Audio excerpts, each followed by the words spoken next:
Did you see George get smashed and hurt in the first round? It's about damage. This is a fight. It's whoever inflicts the most damage. You get hurt, you get wobbled, you get dropped. I'm blown away that George St. Pierre won that fight. And listen, I'm a promoter. He's the biggest pay-per-view star on the planet for me, and I still don't think he won that fight. I want what's fair, and that wasn't fair. I think the Nevada State Athletic Commission is atrocious. I think the governor needs to step in immediately before these guys destroy this sport like they did boxing. What alternatives are there, and specifically to Nevada? The alternatives are that the governor needs to step in and fix the incompetence that is happening in the state of Nevada that used to be the best commission in the world. It's absolute 100% incompetence, and it needs to stop. It needs them. I'm scared to come back here and do fights.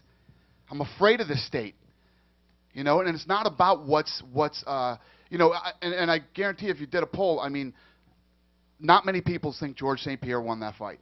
I haven't talked to anybody except Dave Meltzer and the other gentleman here who, outside of here, thinks that George St. Pierre won that fight. I thought I won 3 rounds out of 5. I thought the last round was the decisive one, and I left everything I had. Like I left it all in the octagon. People can say whatever they want, is up to the judges, but I give my best, and my hands up to Johnny Andres. I get very emotional after a fight. You know, I have so much stress, so much stuff going on in my life. I get very emotional. Anyway, I'm gonna have a talk with the guys and see what's gonna happen. You know, and I say thank you everyone for the support. You know, the UFC always been there with me, and they always support me. They're the one who made me my lifestyle with my family. I want to say thank you from the bottom of my heart to them, and I will never turn my back to UFC, never ever. This is my personal life. I cannot speak to you about this. You're a reporter. I know your job is to make thing public, but I have a personal life. I keep personal some of my stuff. And the only thing I can say about this fight is I give my best. Like it or hate it, I give everything I had.